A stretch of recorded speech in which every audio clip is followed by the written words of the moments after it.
자, 오늘 함께 봉독한 말씀 통해서 나를 도우소서라는 제목으로 함께 말씀 보겠습니다. 주 예수 그리스도여, 하나님의 아들이여, 나를 불쌍히 여기소서.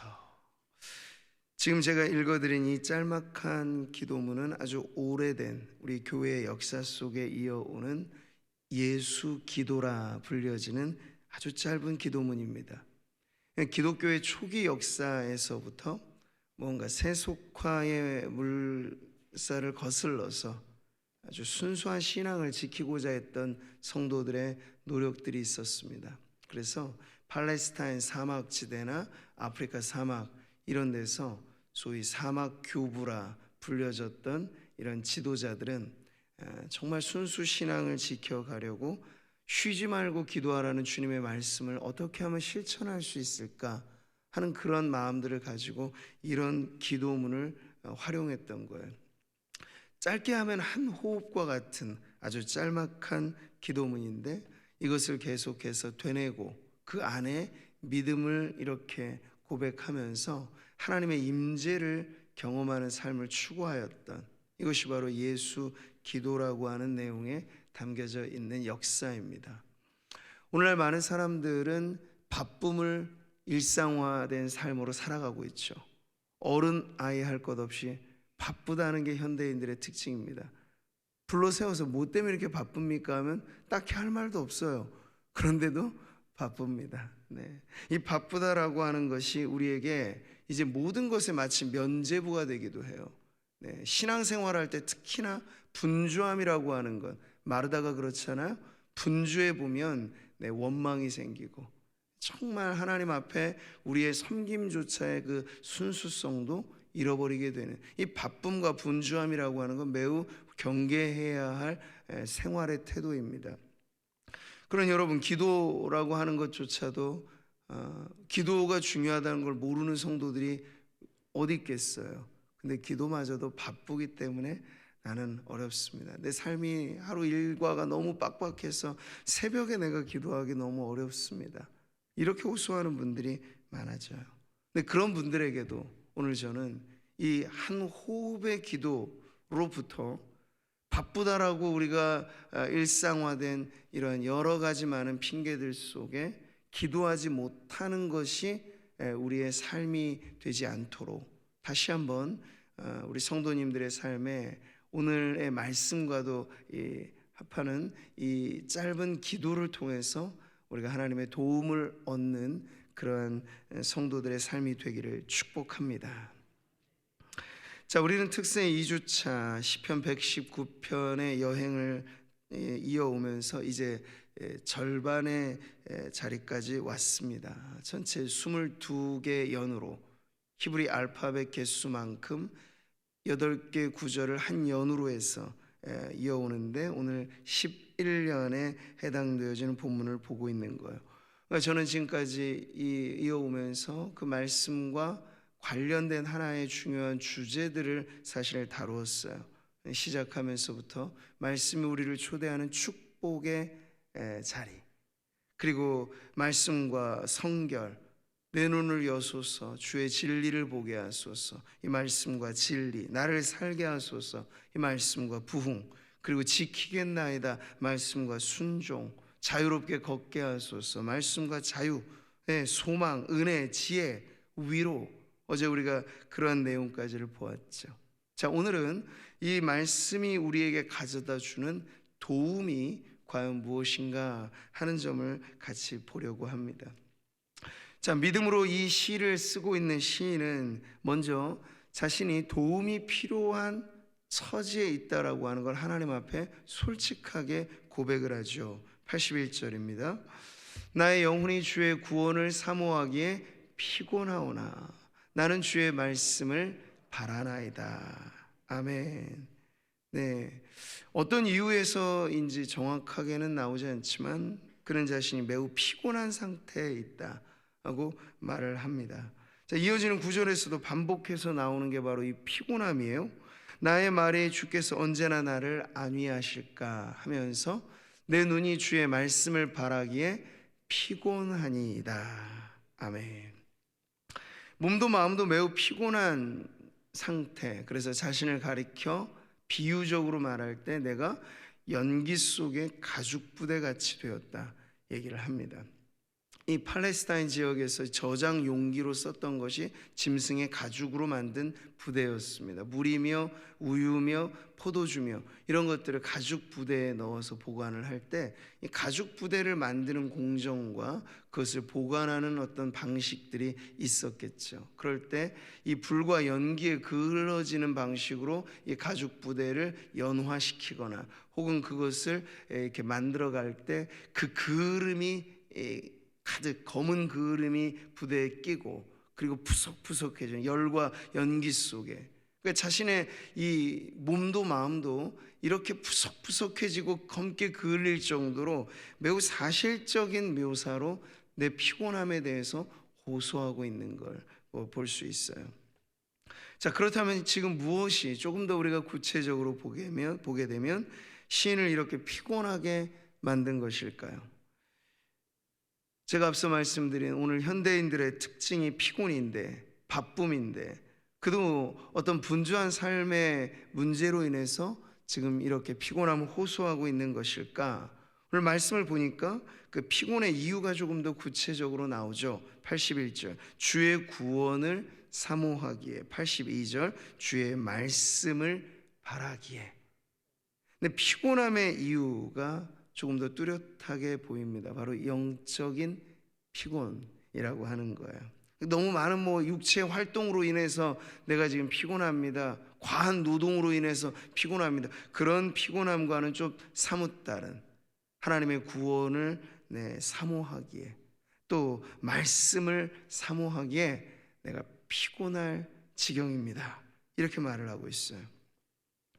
그러니까 이 피곤함이라고 하는 것 자체를 좋다 할 수는 없겠죠. 그 자체는 행복한 상태라고도 할 수 없을지 몰라요. 그런데 무엇 때문에 피곤한가를 살펴보니까 이 시인은 지금 영적인 일들에 몰두하느라 피곤하다라고 이야기를 하고 있어요.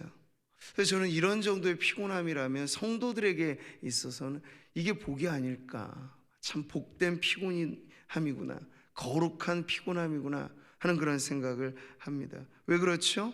열심히 말씀을 보고 은혜 받기에 사모해서 이렇게 피곤할 지경이라면 그가 얼마나 열렬하게 하나님을 추구하고 있는가가 보이는 거예요. 아마 우리 성도님들도 지금 새벽에 이 2주간 내리 쭉 이어오게 되면 그 기도의 자리가 이 중반 지점까지 오게 되면 사실 그래요. 피곤함이라는 게 느껴질 수도 있습니다. 빨리빨리 우리 모든 게 좀 빨리 결과가 나왔으면 좋겠는데 기도란 게 어디 그런가요? 시작은 하지만 그 끝이 하나님의 응답으로 맺어질 때까지 꽤나 길게 이어지는 것이 기도이기도 하거든요. 그럴 때 피곤에 지쳐서 그냥 중반에 하차하게 되면 끝을 보지 않고 흐지부지 되어버리는 거예요. 이렇게 우리가 시작한 일들을 피곤함에도 불구하고 영적으로 계속해서 이어나갈 때 필요한 그 지구력, 이 영적인 근력, 이런 것들이 어떻게 우리에 이어질 수 있을까 보면 바로 하나님을 향하여서 이 시인이 갖고 있었던 그 열렬함, 그 추구야말로 우리로 하여금 피곤함에도 불구하고 더 간절하게 나아갈 수 있게 만드는 힘이 되는 것이죠. 또 다른 시편을 보면 이렇게 말을 합니다. 내 영혼이 주를 갈망하며 내 육체가 주를 앙모하나이다. 아멘. 마음만 드리는 게 아니에요. 몸 바쳐서 마음 바쳐서 하나님을 찾아가니 우리도 정말 연기 속의 가죽 부대라 할 만큼 그렇게 안타까우면서도 그 안으로 내용을 살펴보면 이 성도가 정말 영적으로 하나님을 목말라 하고 있구나, 간절하구나 하는 것을 보면 안타까우면서도 정말 복된 상태에 우리가 있다 하는 걸 알 수 있는 거죠. 요즘 사람들이 추구하는 라이프 스타일, 인생과는 워라벨이라고 하는 말에 담겨 있습니다. 일과 삶의 균형. 이제 옛날처럼 열심히 살자 이런 신조가 인기가 없어요. 적당히 살자, 이렇게 적당히 일하자, 최선을 다하자, 이런 말이 예전에는 우리에게 이 가슴 뜨겁게 만드는 구호였다면 요즘 젊은 세대들은 너무 최선을 다하지 말자, 뭐 그러는 거예요. 내가 열심을 다해서 회사의 득을 존들 나한테 돌아오는 게 고작 나한테는 월급이니까 요 월급 받는 만큼만 일하자, 이런 주의죠. 네. 물론 일에 미쳐서, 이걸 워크홀릭이라고 하잖아요. 일 중독으로 사는 것도 인간다움은 아닙니다. 그런데 하나님이 우리에게 맡겨주신 이 귀한 자리들을 우리가 그저 적당히 대충, 노는 것과 일하는 것도 아니고 노는 것도 아니고 흐지부지하게 살아가는 그것이 마치 행복인 양 권장하는 이 사회의 풍토, 우리는 여기에 물들게 되면 신앙생활에도 신조가 바뀌는 것, 열심을 품고 주를 섬기라는 게 주의 말씀인데, 성도들이 이런 시대의 영향을 받으면 어떻게 신앙생활 하겠어요? 적당히 하자. 옆에서 너무 열심히 교회를 섬기는 사람 보면 아서요, 그렇게 너무 열심히 하지 마세요, 다쳐요, 그러면서 기도도 적당히, 예배도 적당히, 섬김도 적당히, 이 모든 것이 그냥 적당주의가 되어진다는 건, 그런 삶을 살아가면 여러분 영적인 이 피곤함이라는 걸 알 수 있을까요? 평생 살아봐도 말씀을 바라기에 내가 피곤하니이다, 내가 주의 구원을 사모하기에 피곤하니이다, 기도를 어느 정도 열심히 해본 사람은 그 기도가 이 영적인 피곤함을 낳는다는 것을 맛보아 알아요. 근데 그게 복된 피곤이라는 것도 알아요. 그래서 그 자리를 떨치지 못해요. 계속해서 기도하게 되는데, 적당히가 몸에 배어있는 신앙생활은 이런 자리까지를 가지 못하는 거죠. 저는 우리 안에 이런 체험이 있었으면 좋겠습니다. 신앙은 체험이거든요. 근데 정말 적당히 뜨겁지도 않고 차지도 않고 그저 미적지거나, 주님이 라오디게아 교회에 대하여 말씀하실 때 입에서 토하여내고 싶다 그 할 만큼의 그러한 적당주의가 아니고, 정말 주님 앞에 우리가 기도하고 예배하고 또 직분받아 사명받아 섬기게 된다면 우리의 신조가 열렬히 주님을 섬기자 하는 것으로, 여러분 새로운 한 해를 그렇게 준비하시기를 축복합니다.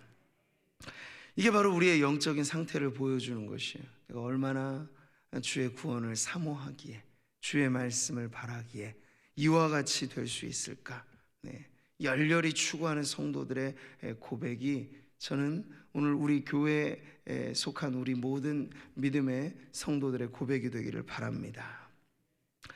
자, 지금 안으로는 이런 영적인 피곤함을 느끼고, 지금 이 시인이 처한, 믿음의 성도가 처한 상황이 이만저만 어려운 게 아니에요. 밖으로는 이어지는 내용을 보니까 많은 사람들로부터 공격을 받고 있어요. 쭉쭉 보면 핍박하는 자들이 84절에 나오고, 자신을 헤아려 웅덩이를 판 교만한 자들이 85절에 나오고, 이유 없이 핍박하고 멸하려는 자들이 86절 7절에 계속 나와요. 그러니까 주변에 온통 나를 못 잡아먹어서 안달이 사람들로 에워싸 있는 그런 상태에 지금 이 시인이 있는 거죠. 이게 뭘 말해줄까요? 공격받는 신앙인의 모습을 보여주고 있습니다. 근데 이런 공격, 그러니까 제가 영적인 피곤함도 열렬히 추구해야 경험하게 되는 것이라고 했어요. 근데 이 신앙의 공격도요, 세상에서 무언가 그 사람이 정말 진짜 신앙생활 하려고 하나 보다 하면 받는 공격이에요. 세상과 비슷해 보십시오. 세상이 자기 편에 공격을 하겠어요? 안 하죠. 너도 내 편이구나, 인정해 주는 거예요. 근데 우리는 그런 면에서 세상의 인정을 받으면 안 돼요. 참 낯설게 느껴져야 됩니다. 성도들이 비슷한 듯 하면서도 저 사람 안에 있는 저 동기는 우리와 왜 다를까? 회사에서 일하는 일의 동기가 그냥 월급 받아 한몫 챙기는 정도가 아니고, 성도들은 회사를 사랑하는 거예요. 동료들을 사랑하는 거예요. 뭔가 희생과 봉사의 마음이 있어서 일하는 거예요. 그렇게 되면 자신들과 다른 정체를 갖고 있는 그 사람에 대해서 경계심을 사람들은 갖게 되는 거죠. 그럴 때 받게 되는 것이 이 신앙의 공격입니다. 사랑하는 자들아, 너희를 시련하려고 오는 불시험을 이상한 일 당하는 것 같이 이상히 여기지 말고. 아멘. 자, 성도가 무언가 잘못했기 때문에만 시련을 받는 것 아닙니다. 하나님께서 우리를 더 순도 높은 좋은 그러한 순금 같은 신앙을 만드시려고 할 때 시련은 찾아오기도 해요. 어디 그뿐입니까? 우리가 발딛고 살아가는 세상이 시스템이 구조가 불신이잖아요. 하나님을 없다고 말하고 하나님을 경멸히 여기는 그러한 세상에서 우리는 하나님을 사랑하고 하나님이 최고이고 하나님 아니면 안 되고 하는 이런 믿음을 갖고 살아가게 되면 충돌이 일어날 수밖에 없다는 얘기예요. 이 불신 세상으로부터 우리가 영적인 공격을 받는다는 건 우리의 정체가 성도로서 뚜렷한 삶을 살면 그건 반드시 따라오는 문제입니다. 우리의 여러분 영적인 싸움에서 주적이 누구이죠? 주적이 누굽니까? 마귀잖아요. 원수 마귀는 불철주야. 자지도 졸지도 않고 마귀도 여러분 잠이 없어요. 우리를 공격하고 넘어뜨리려고 하는데 호시탐탐 노리는 그 마귀의 공격이 성도들에게 있는 한 우리 공격받는 상태에 있다는 건 너무나 당연하다는 얘기죠. 근신하라, 깨어라. 너희 대적 마귀가 우는 사자같이 두루다니며 삼킬 자를 찾나니. 아멘. 근데 마귀도 시시껄렁한 성도들은 별로 눈여겨보지 않아요. 마귀에게 블랙리스트 명단에 올라가면 정말 저 사람 신앙으로 제대로 사는구나 할 수 있는 거죠. 그러잖아요 여러분. 이 사도행전의 역사를 보니까 초대교회 사도들을 통해서 엄청난 역사가 막 일어나니까 제법 그런 것 어설프게 흉내 내려고 하는 사람들이 생겨요. 어느 제사장의 아들들이 흉내 내면서 바울 흉내 한번 내보려고 하니까 큰 코 다쳤잖아요. 마귀가 달려들어가지고 공격을 하는데 내가 예수도 알고 바울도 아는데 너는 누구냐? 이 정체불명의 흉내 내는 신앙 정도 가지고는 이 마귀의 공격에 속수무책일 수밖에 없어요. 그러니까 이 공격받는 신앙의 상태라고 하는 것을 우리는 뚜렷이 인식을 해야 합니다. 그러니까 영적인 전쟁을 우리가 인식하지 않는 게 평화가 아니에요. 그 인식하지 못하고 있는 상태에서 무력해져 있다는 증거이기도 한 것이죠. 네. 그 4세기의 유명한 로마의 병법가가 이런 말을 했죠. 평화를 원하거든 전쟁을 준비하라. 전쟁 중에 평화는 승리해야만 얻을 수 있는 거예요. 이 영적인 싸움에서도 마찬가지입니다. 공격이 우리에게 이렇게 거세게 밀려오는데 우리는 그냥 가만히 놔두세요 하고 이렇게 속수무책이게 되면 싸워보기도 전에 진 게임을 하는 것이죠. 이것이 치열한 상황이기 때문에 바울은 에베소서를 마지막 결미에 이르러서 다시 한번 전투 명령을 성도들에게 내리고 있잖아요. 같이 보시죠. 끝으로 너희가 주 안에서와 그 힘의 능력으로 강건하여지고 마귀의 간계를 능히 대적하기 위하여 하나님의 전신갑주를 입으라. 아멘. 하나님의 전신갑주로 무장하라는 명령을 하는 거예요. 근데 여기 보면요, 공격이 최선의 방어라는 말처럼 하나님의 전신갑주 가운데 또 하나 보이지 않는 성도들의 무기가 있으니 그것을 바로 기도로 가르쳐주고 있습니다. 네. 전신갑주를 소개한 이후에 바울은 기도의 중요성을 바로 이 영적인 싸움의 상황에 적용을 시키는 거예요. 같이 더 보시죠. 모든 기도와 간구로 하되 항상 성령 안에서 기도하고 이를 위하여 깨어 구하기를 항상 힘쓰며 여러 성도를 위하여 구하라. 아멘. 항상 이래잖아요. 그래서 여러분 초대 교회 시절로부터 지금까지 제가 소개한 예수 기도 라는 그런 기도를 통해서도 깨어있기를 힘쓰는 성도들의 이 영적인 싸움이 이어오게 된 것이에요. 오늘 이 시편 119편에서도 우리는 이 예수 기도라고 하는 문장보다도 더 짧지만 아주 강력하고 효과적인 기도를 소개받는 것입니다. 그게 뭐죠? 나를 도우소서. 따라해 보시죠. 나를 도우소서. 이건 정말 그야말로 한 호흡으로 할 수 있는 기도잖아요. 기도가 여러분 장황하다고 해서 하나님께 응답받고, 기도가 짧다고 해서 응답 못 받고, 전혀 그게 아닙니다. 기도는 이심전심이에요. 한나의, 여러분 그 한나의 기도 어땠습니까? 어땠어요? 소리조차 나지 않는 기도잖아요. 근데 마음이 통하는 기도였잖아요. 하나님 들으시는 기도는 우리의 말의 주변에, 말 주변에 달려있지 않습니다. 논리에 달려있는 게 아닙니다. 믿음에 달려있는 거예요. 믿음을 가지고 주여 나를 도우소서, 주 예수여 나를 도우소서, 하나님의 아들이시여 나를 도우소서, 나를 불쌍히 여기소서. 이런 기도는 예배당에서만 할 수 있는 기도가 아니고 여러분이 어디에 있든지 일과 시간에 잠시라도 소리를 내지 않아도 좋아요. 마음으로 이 짧은 한 호흡을 담고 우리의 마음으로, 지금 마음의 소리라고 생각하시면 돼요. 주여 나를 도우소서.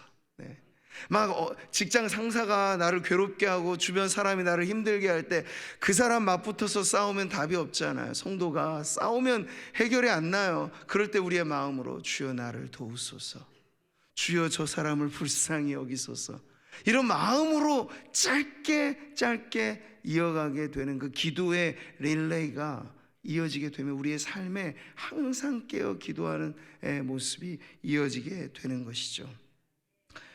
제가 언젠가도 소개한 적이 있습니다. 음악의 아버지 바흐는 종교 음악가였어요. 그 위대한 작품들은 다 하나님께 드려지는 아름다운 노래들이었죠. 그러니까 칸타타 곡을 만들 때마다 바흐는 습관적으로 이니셜을 새겨놨어요. 하얀 오선지, 이 작업을 들어가기 전에 시작할 때부터 그는 기도하기를 JJ라고 하는 라틴어 이니셜을 새겨 놓았는데, 예수유바라는 말의 줄임말이에요. 예수여 나를 도우소서. 이 바흐식의 예수 기도를 한 것이죠.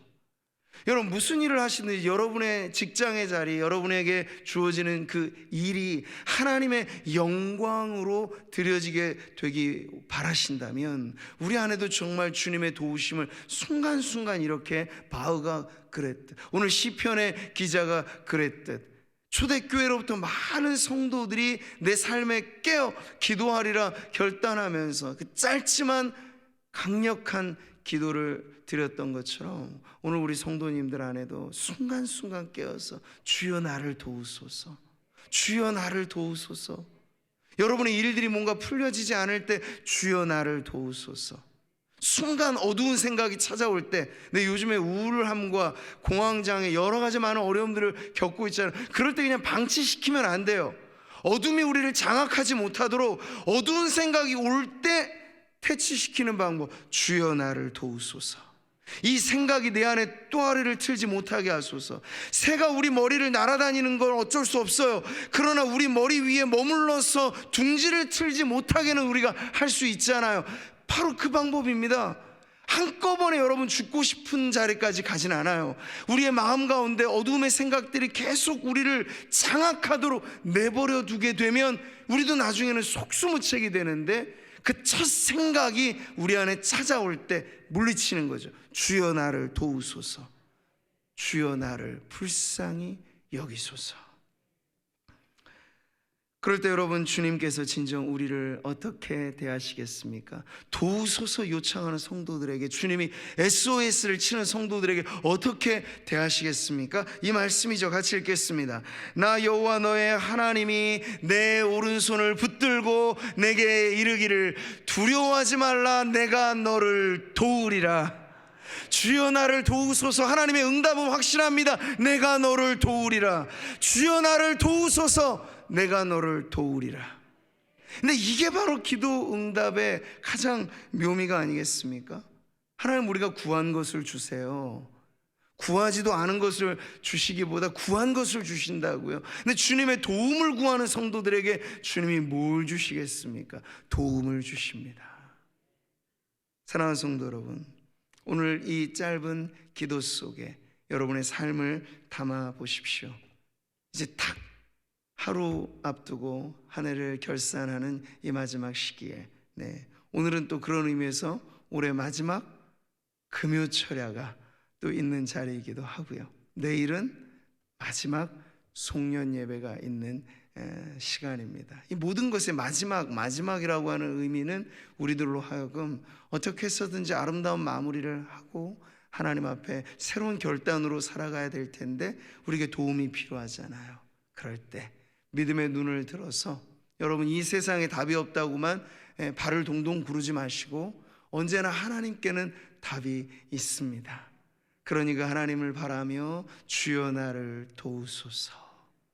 이 새벽에도 우리를 도우시는 그 하나님의 축복을 여러분 경험하며 주님과 더 가까이 기도로 깨어있는 삶을 살아가시는 우리 귀한 성도님들 되시기를 주님의 이름으로 축복합니다.